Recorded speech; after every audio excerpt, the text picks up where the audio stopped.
لا شريك له ونشهد أن سيدنا ونبينا مولانا محمدا عبده ورسوله أما بعد فقد قال الله جل سبحانه وتعالى في القرآن الكريم إن الله وملائكته يا أيها الذين آمنوا صلوا عليه وسلموا تسليما اللهم صل على سيدنا محمد وعلى آل سيدنا محمد وبارك وسلم رب اشرح لي صدري ويسر لي أمري واحلل عقدة من لساني يفقهوا قولي.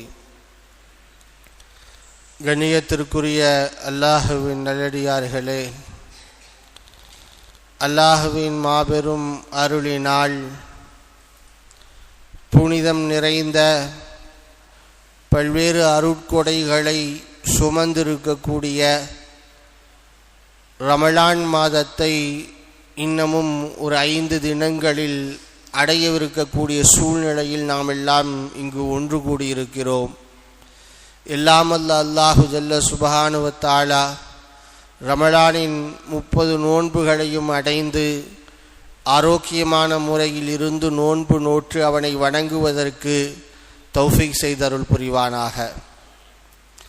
நபிகள் நாயகம் ஸல்லல்லாஹு அலைஹி வஸல்லம் அவர்கள் ரமலான் மாதம் நெருங்கிவிட்டால் அந்த மாதத்தின் அருமைகளை குறித்து, பெருமைகளை குறித்து, மகத்துவங்களை குறித்து சஹாபாக்களுக்கு எடுத்துரைப்பது வழமை. அப்படித்தான் ஷஅபான் மாதத்தின் இறுதியில் ஒரு சமயம் ஸல்லல்லாஹு அலைஹி வஸல்லம் சஹாபாக்களை நோக்கி சொன்னார்கள், இதா கான அவ்வலு லைலத்தின் மின் ரமலான் சுஃபிதத்தி ஷயாத்தீன் வ மரதத்துல் ஜின். ரமலான் மாதத்தின் முதல் இரவு வந்துவிட்டால் ஷைத்தான்கள் விலங்கிடப்பட்டுவிடும், தீய ஜன்கள் விலங்கிடப்பட்டுவிடும். வகுல்லிகத் அபுவாபுன் நாரி ஃபலம் யுஃப்தஹ மின்ஹா பாபுன். நரகத்தின் வாயில்களை எல்லாம் அல்லாஹ் அடைத்து விடுவான், ஒரு நரகத்தின் வாயில் கூட திறந்திருக்காது. வஃபுதிஹத் அபுவாபுல் ஜன்னா ஃபலம் யுகுலக் மின்ஹா பாபுன். அதே சமயம் சுவனத்தின் வாயில்களை அல்லாஹ் திறந்து வைத்திருப்பான், சுவனத்தின் வாயில்களில் இருந்து ஒரு வாயில் கூட மூடப்பட்டதாயிருக்காது. வயுனாதி முனாதின். ரமலான் மாதத்தின் முதல் இரவில் ஒரு மலக்கு வந்து அறிவிப்பு செய்வார், யா பாகியல் கைரி அக்பில் வ யா பாகிய ஷர்ரி அக்சிர். நல்ல அமல்களை செய்பவர்களை தொடர்ந்து நீங்கள் இந்த மாதத்திலும் கூடுதலான நல்ல அமல்களை செய்யுங்கள். பாவங்களில் ஈடுபட்டிருப்பவர்களே, ரமலான் வந்துவிட்டது, உங்கள் பாவங்களை குறைத்து கொள்ளுங்கள். இந்த மாதத்தில் அல்லாஹ் நரகத்துக்கு தகுதியான சில நபர்களையும் கூட நரகத்தில் இருந்து விடுதலை செய்கிறான் என்று அந்த மலக்கு அறிவிப்பு செய்வார் என்று நபி ஸல்லல்லாஹு அலைஹி வஸல்லம் இந்த மாதத்தின் பெருமையை குறித்து பேசியதை பார்க்கிறோம். ஷஅபானுடைய இறுதி வந்ததும் பெருமானார் ஸல்லல்லாஹு அலைஹி வஸல்லம் ரமலான் மாதத்தினுடைய சிறப்புகளை, மகத்துவங்களை சஹாபிகளுக்கு மத்தியில் சொன்னதின் நோக்கம் இந்த உம்மத் ரமலானை கவனத்தோடு எதிர்கொள்ள வேண்டும் என்பதற்காக, விழிப்புணர்வோடு விழித்திருந்து ரமலானில் அமல் செய்ய வேண்டும் என்பதற்காக. ரமலானுடைய நாட்களை மற்ற நாட்களை போல சாதாரணமாய் எடுத்துவிடக்கூடாது, பாழாக்கிவிடக்கூடாது. அதை கவனத்தோடு விழித்திருந்து கூடுதலாய் இபாதத் செய்ய வேண்டும் என்பதற்காகவே ஸல்லல்லாஹு அலைஹி வஸல்லம் ரமலான் நெருங்குகிற போது அந்த மாதத்தை குறித்து விழிப்புணர்வை ஊட்டுகின்ற வகையில், உற்சாகப்படுத்துகிற வகையில் பெருமானார் ஸல்லல்லாஹு அலைஹி வஸல்லம் பேசினார்கள் என்கிற செய்தியை பார்க்கிறோம். அல்லாஹ் இந்த உம்மத்திற்கு வழங்கிய மிகப்பெரிய அருட்கொடைகளில் ஒன்று ரமலான். அலி ரலியல்லாஹு அன்ஹு அவர்கள் சொல்கிறார்கள், அல்லாஹ் மாத்திரம் இந்த உம்மத்தை தண்டிக்க வேண்டும் என்று முடிவு செய்திருந்தால், இந்த உம்மத்தை கடுமையான வேதனையில் தள்ள வேண்டும் என்று முடிவு செய்திருந்தால் 2 விஷயங்களை இந்த உம்மத்திற்கு வழங்கியிருக்க மாட்டான். ஒன்று சூரத்துல் இஹ்லாஸ், இன்னொன்று ரமலான் மாதம். ஆனால் இந்த 2ஐயுமே அல்லாஹ் உம்மத்தை முஹம்மதியாவிற்கு வழங்கியிருக்கிறான். காரணம், நம்மை தண்டிப்பதற்கு அவன் விரும்பவில்லை, மன்னிப்பதற்கு விரும்புகிறான். தன் அருட்களை நம்மீது பொழிவதற்கு விரும்புகிறான். எனவேதான் இந்த இரண்டையும் நமக்கு வழங்கியிருக்கிறான் என்று அலி ரலியல்லாஹு அன்ஹு அவர்கள் சொல்கிறார்கள். மிகப்பெரிய இமாமே ரப்பானியாக, அவருடைய காலத்தில் சீர்திருத்தவாதியாக இருந்த முஜத்தித் அல்ஃபசானி ரஹ்மத்துல்லாஹி அலைஹி அவர்கள் சொல்கிறார்கள், ஒவ்வொரு மாதத்திலும் அல்லாஹ் நிறைய ரஹ்மத்துகளை இந்த பூமியில் உள்ளவர்கள் மீது வாரி வழங்குகிறான். எல்லா மாதங்களிலுமே அல்லாஹ்வுடைய ரஹ்மத் என்பது இறங்கிக் கொண்டே இருக்கிறது. ஆனால் எல்லா மாதங்களையும் விட ரமலானில் அதிகமான ரஹ்மத்துகள் இறங்குகின்றன. ரமலானில் அல்லாஹ் தன் ரஹ்மத்துகளை தன் அடியார்கள் மீது பொழிவதை போல் வேற எந்த மாதத்திலும் பொழிவது கிடையாது. மற்ற மாதங்களில் அல்லாஹ் பொழிக்கூடிய ரஹ்மத் என்பது ஒரு நதியை போன்றது என்று சொன்னால், ரமலானில் அல்லாஹ் பொழியக்கூடிய ரஹ்மத் என்பது எத்தகையது என்றால் கரையே தென்படாத ஒரு கடலை போன்றது என்பதாய் முஜத்தித் அல்ஃபசானி ரஹ்மத்துல்லாஹி அலைஹி இந்த மாதத்தின் சிறப்பை குறித்து, இது எவ்வளவு அருட்கொடைகளை உள்ளடக்கி இருக்கிறது என்பதை குறித்து சொல்லி நம்மால் பார்க்க முடிகிறது. ஆம், அவர்கள் கூறியதை போல ரமலானை கடலோடு ஒப்பிடலாம். கடல் ஏராளமான அருட்கொடைகளை உள்ளடக்கி இருப்பதை போல் ரமலானும் பல அருட்கொடைகளை உள்ளடக்கி இருக்கிறது. சில பேர் கடல் திரும்புகிற முத்துக்களை எல்லாம் அள்ளி கொண்டு வருவார்கள். இன்னமும் சில பேர் கடலுக்கு போவார்கள், போய்விட்டு வருகிற போது விலை உயர்ந்த மீன்களை அள்ளி கொண்டு வருவார்கள். இன்னமும் சில பேர் கடலுக்கு போவார்கள், போய்விட்டு வருகிற போது சங்குகளையும் சிற்பிகளையும் மாத்திரமே அள்ளி கொண்டு வருவார்கள்.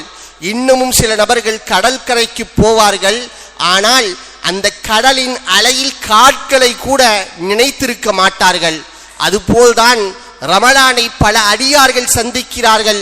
எல்லோரும் ஒன்று போய் இருப்பது அல்ல. சில பேர் ரமலானை அடைந்து ரமலானை விட்டு விடை பெறுகிற போது முத்துக்களை அள்ளுவதை போல் அல்லாஹுடைய பொருத்தத்தை பெற்றவர்களாய், சுவனத்தை கொண்டு நன்மாராயம் பெற்றவர்களாய் ரமலானை விட்டு விடை பெறுகிறார்கள். சில பேர் ரமலானை அடைந்து அதிலிருந்து விடை பெறுகிற போது வெறுமனை நன்மைகளை மாத்திரம், பரக்கத்துகளை மாத்திரம் சம்பாதித்தவர்களாய் விடை பெறுகிறார்கள். இன்னமும் சில பேர் ரமலானை அடைந்து விடை பெறுகிற போது ரமலானின் அருட்கொடைகளில், பொக்கிஷங்களில், பாக்கியங்களில் ஒன்றை கூட அனுபவித்திடாதவர்களாய், துர்பாக்கியசாலிகளாய் ரமலானை விட்டும் விடை பெறுகிறார்கள். இதில் நாம் எந்த தரத்தில் இருக்க வேண்டும் என்பதை அவரவர்கள் முடிவு செய்து கொள்ள வேண்டும்.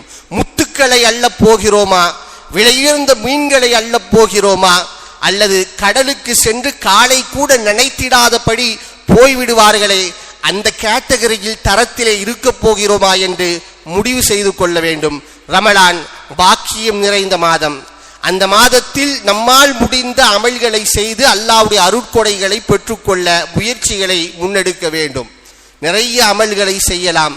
குறிப்பாய் அந்த மாதத்தில் அதிகமாய் அல்லாஹ்விடத்தில் கண்ணீர் வடித்து துவா செய்ய வேண்டும். துவாவுக்குரிய இருந்த மாதம் தான் ரமலான் மாதம்.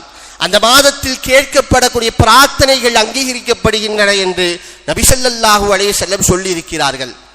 அன்னை ஆயிஷா ரலியல்லாஹு அன்ஹாவுடைய ஒரு அறிவிப்பில் வருது, ரமலான் மாதத்தை நபி ஸல்லல்லாஹு அலைஹி வஸல்லம் அவர்கள் அடைந்து விட்டால் 3 அமல்களை பிரதானமாய் செய்வார்களாம். விசேஷமாய் 3 அமல்களை ஈடுபடுவார்களாம். ஒன்று, மற்ற காலங்களில் அமல் செய்ததை விட கூடுதலாய் இபாதத்தை செய்வார்கள் பெருமானார் ஸல்லல்லாஹு அலைஹி வஸல்லம். மற்ற காலங்களில் பெருமானார் எவ்வளவு தொழுதார்களோ அதை விட கூடுதல் தொழுகை, மற்ற காலங்களில் ஓதியதை விட கூடுதலாய் ஓதுவது, இது பெருமானாருடைய முதல் வழிமுறை. இரண்டாவது, ரமலானை அடைந்து விட்டால் அதிகமாய் நாயகம் தர்மம் செய்வார்கள். ஆயிஷா ரலியல்லாஹு அன்ஹா சொல்றாங்க, குதிரை எவ்வளவு வேகமாய் ஓடுகிறது, அதைவிட வேகமாய் நாயகத்தின் கரங்களிலிருந்து பணம் என்பது ஏழைகளை நோக்கி செல்லும், அவ்வளவு அதிகமாய் பெருமானார் தர்மம் செய்வார்கள் என்பார்கள். மூன்றாவது, நபி ஸல்லல்லாஹு அலைஹி வஸல்லம் அவர்கள் ரமலானை அடைந்து விட்டால் அதிகமாய் கண்ணீர் வடித்து அல்லாஹ்விடத்தில் பிரார்த்தனை செய்வார்கள், துஆ செய்வார்கள். இது நபி ஸல்லல்லாஹு அலைஹி வஸல்லம் இந்த மாதத்தில், ரமலான் மாதத்தில் அதிகம் செய்யக்கூடிய அமல் என்று அன்னை ஆயிஷா ரலியல்லாஹு அன்ஹா அவர்கள் சொல்வதை பார்க்கிறோம். துஆக்கள் ஒப்புக்கொள்ளப்படக்கூடிய மாதம் ரமலான். ரமலானின் எல்லா நேரங்களிலும் அல்லாஹ் நம் துஆக்களை அங்கீகரிக்கிறான். குறிப்பாய் சஹருடைய நேரத்திலும் இஃப்தாருடைய நேரத்திலும் நாம் செய்யக்கூடிய துஆக்கள் என்பது, கேட்கப்படக்கூடிய பிரார்த்தனைகள் என்பது அல்லாஹ்வால் மறுக்கப்படுவது கிடையாது. ஹதீஸ்களில் வருகிறது, சஹருடைய நேரத்தில், தஹஜ்ஜுடைய நேரத்தில், ரமலானுடைய மாதத்தில் ஒவ்வொரு ரமலானுடைய தஹஜ்ஜத்திலும் அல்லாஹ் தன் அடியார்களை நோக்கி கேட்கிறானா, என்னுடைய அடியார்களே, உங்களுக்கு எந்த தேவை இருந்தாலும் என்னிடத்தில் கேளுங்கள், நான் தருகிறேன். உங்களுடைய தேவைகளை, உங்களுடைய மண்டாடல்களை, கோரிக்கைகளை வையுங்கள், நான் பூர்த்தி செய்வதற்கு தயாராக இருக்கிறேன்.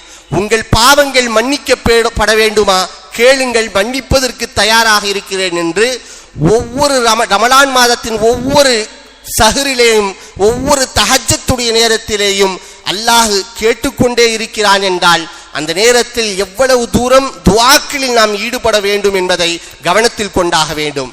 சஹருடைய நேரம் எவ்வளவு முக்கியத்துவம் வாய்ந்ததோ அதுபோல் நாம் அடையக்கூடிய இஃப்தாருடைய நேரம் துஆக்கள் அங்கீகரிக்கப்படக்கூடிய நேரம். அந்த நேரம் அல்லாஹ் தன் அடியார்களோடு எவ்வளவு நெருக்கமாக ஆகிறான் என்றால், மூசா அலைஹிஸ்ஸலாம் அவர்கள் அல்லாஹ்விடத்தில் ஒரு சமயம் கேட்பார்கள், ரப்பே, எனக்கு உன்னோடு நேரடியாய் பேசக்கூடிய பாக்கியத்தை கொடுத்தாய், என்னை கண்ணியப்படுத்தியிருக்கிறாய், என்னை கண்ணியப்படுத்துவதை போல் வேறு யாராவது அடியார்களை நீ கண்ணியப்படுத்தியிருக்கிறாயா என்று மூசா அலைஹிஸ்ஸலாம் கேட்கிற போது அல்லாஹ் சொல்வான், எனக்கு சில அடியார்கள் இருக்கிறார்கள், அவர்கள் இறுதி காலத்தில் உம்மத்தே முஹம்மதியாவில் வருவார்கள். அவர்கள் நான் சொன்னேன் என்பதற்காக பகலில் இருந்து மாலை வரைக்கும் ஒரு பருக்கை கூட உண்ணாமல், ஒரு மிடல் தண்ணீரை கூட அருந்தாமல் நோன்பு நோற்றிருப்பார்கள். மூசாவே, நீ என்னோடு பேசுகிற போது உனக்கும் எனக்கும் மத்தியில் 70,000 திரைகள் இருந்தன. ஆனால் அப்பே உம்மத்தே முஹம்மதியாவில் தோன்றக்கூடிய என்னுடைய அடியார்கள் எனக்காக வேண்டி நோன்பு நோட்டு, நான் சொன்னேன் என்பதற்காக ஒரு மிடர் தண்ணீரை கூட அருந்தாமல் அவர்கள் இஃப்தாருடைய நேரத்தில் என்னிடத்தில் கையேந்தி கேட்பார்கள் அல்லவா, அப்பொழுது எனக்கும் அவர்களுக்கும் மத்தியில் ஒரு திரை கூட இருக்காது என்று அல்லாஹ் மூசா அலைஹிஸ்ஸலாம் அவர்களை பார்த்து சொல்கிறான் என்றால், இஃப்தாருடைய நேரத்தில் அல்லாஹ் அடியார்களோடு நோன்பாளிகளோடு எவ்வளவு நெருக்கமாக ஆகிவிடுகிறான் என்பதை நம்மால் புரிந்து கொள்ள முடியும். அந்த நேரத்தில் அல்லாஹ்விடத்தில் கையேந்தி, யா அல்லாஹ், நீ சொன்னாய் என்பதற்காக நான் நோன்பு நோட்டேன், நீ சொன்னாய் என்பதற்காக உணவை துறந்தேன், நீ சொன்னாய் என்பதற்காக நான் குடிபானத்தை துறந்தேன், நீ சொன்னாய் என்பதற்காக யாரும் பார்க்காவிட்டாலும் நீர் பார்க்கிறாய் நோட்டேன் ரப்பே, இந்த தேவையை நீ நிறைவேற்றித்தா என்று அல்லாஹ்விடத்தில் கையேந்தி கேட்கிற போது அல்லாஹ் அதை தட்டி விடுவானா, அல்லாஹ் அதை மறுத்து விடுவானா என்று யோசிக்கணும். இஃப்தாருடைய நேரம் பொன்னான நேரங்கள், அந்த நேரத்தில் அதிகமாக துஆ செய்யணும். ஆனால் நம்முடைய இஃப்தாருடைய காலங்கள் எப்படி கழிந்து கொண்டிருக்கின்றன. குறிப்பா இஃப்தாருடைய நேரத்தில் தான் போனை எடுத்து பேச ஆரம்பிப்போம். இஃப்தாருடைய நேரத்தில் தான் அரட்டைகள் இன்றைக்கு அதிகமாக இருக்கிறது. இஃப்தாருடைய நேரத்தில் தான் கடைகளில் பச்சிகளையும் போண்டாக்களையும் வாங்கி கொண்டிருக்கிறோம். எங்கே முன்கூட்டி வாங்கினால் சூடு ஆறிடுமோ என்று கடைசி நேரத்தில் போய் இந்த கடையில் இந்த ஸ்பெஷலு, இந்த கடையில் இந்த ஸ்பெஷலு, கடைகளை தேடி தேடி அலைந்து அலைந்து போய் வாங்கி கொண்டு வீட்டுக்கு வருகிற போது இஃப்தாருடைய நேரமே வந்துடும். அல்லது ஒரு 5 நிமிடங்கள் தான் பாக்கி இருக்கும். 5 நிமிடங்களில் எத்தனை தேவைகளை, கோரிக்கைகளை அல்லாஹ்விடத்தில் நாம் முன்வைத்து விட முடியும் என்று யோசிக்கணும். அதிலும் குறிப்பாய் நம்முடைய தாய்மார்களை காலம் முழுக்க ரமலான் மாதத்தில் இஃப்தாருடைய நேரத்தில் அடுப்பங்கரையிலேயே நாம் முடக்கி விடுவதை ஒத்துக்கொண்டுதான் ஆக வேண்டும்.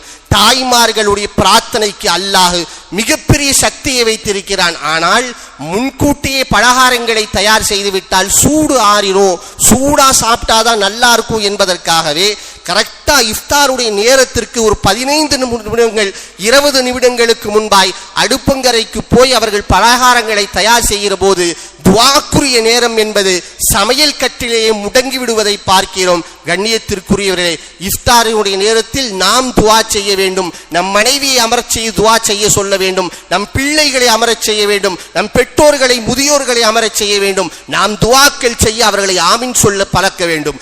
அவர்கள் துஆக்கள் சொல்ல நாம் ஆமீன் சொல்லி பழக்க வேண்டும். அல்லாஹ் அந்த பிரார்த்தனையை அங்கீகரிக்கக்கூடியவனாக இருக்கிறான். உமர் ரலியல்லாஹு அன்ஹு எந்த தேவை ஏற்பட்டாலும் தம் பக்கத்தில் சிறுவர்களை அழைத்து அமர வைப்பார்கள். நான் துஆ செய்கிறேன், நீங்க ஆமீன் சொல்லுங்க பாங்களாம். துஆ செய்வார்கள் உமர் ரலியல்லாஹு அன்ஹு. சிறுவர்கள் ஆமீன் ஆமீன் சொல்வார்கள். ஏன் தெரியுமா? உமர் சொல்வார்கள், இந்த சிறுவர்கள் பாவம் அறியாதவர்கள், இந்த சிறுவர்கள் பரிசுத்தவான்கள், இந்த சிறுவர்கள் அல்லாஹ்வுடைய ரஹ்மத்தை சுமந்தவர்கள். எனவே என் பிரார்த்தனைகளுக்கு இவர்கள் ஆமீன் சொல்கிறார்கள் என்றால் என் பிரார்த்தனை அல்லாஹ்விடத்தில் அதிகமாய் ஏற்றுக்கொள்ளப்படுவதற்கு ஒப்புக்கொள்ளப்படுவதற்கு வாய்ப்பு இருக்கிறது என்றுதானே அர்த்தம். எனவேதான் இப்படிப்பட்ட நடைமுறையை கையாளுகிறேன் என்று உமர் ரலியல்லாஹு அன்ஹு அவர்கள் சொல்வதை பார்க்க முடிகிறது. கண்ணியத்திற்குரியவர்களே, ரமலான் மாதம் வருகிறது. அந்த மாதத்தின் ஒவ்வொரு நேரத்தையும் நாம் நல்ல அமல்களை செய்து கழிப்பதற்கு கடமைப்பட்டு இருக்கிறோம். குறிப்பாய் சஹரி இஃப்தாருடைய நேரத்தில் வீணடித்து விடாமல், அந்த நேரங்கள் துஆக்களுக்கே உரிய நேரம். அந்த நேரத்தில் என்ன அமல் வேண்டுமானால் செய்யலாம், மறுக்கவில்லை. தொழலாம், நஃபிலான இபாதத்துகளை செய்யலாம், நாம் குர்ஆனை ஓதலாம். ஆனால் அதிகமாய் துஆ செய்ய வேண்டும். துஆக்களுக்கு உரித்தான நேரம் அந்த நேரத்தில் செய்யப்படக்கூடிய துஆக்கள் மறுக்கப்படுவது இல்லை என்பதை நினைவு கொண்டவர்களாய் நாம் எல்லோரும் அந்த நேரத்தை காலத்தை சரியான முறையில் பயன்படுத்திக் கொள்வதற்கு, வரக்கூடிய ரமலானில் 30 நோன்புகளையும் அடைந்து நல்ல முறையில் நோற்பதற்கும் அதற்குரிய ஆரோக்கியத்தை அல்லாஹ் தந்தருள்வதற்கும் தௌஃபீக் செய்வானாக. வாஹிரு தஅவானா அனில் ஹம்துலில்லாஹி ரப்பில் ஆலமீன்.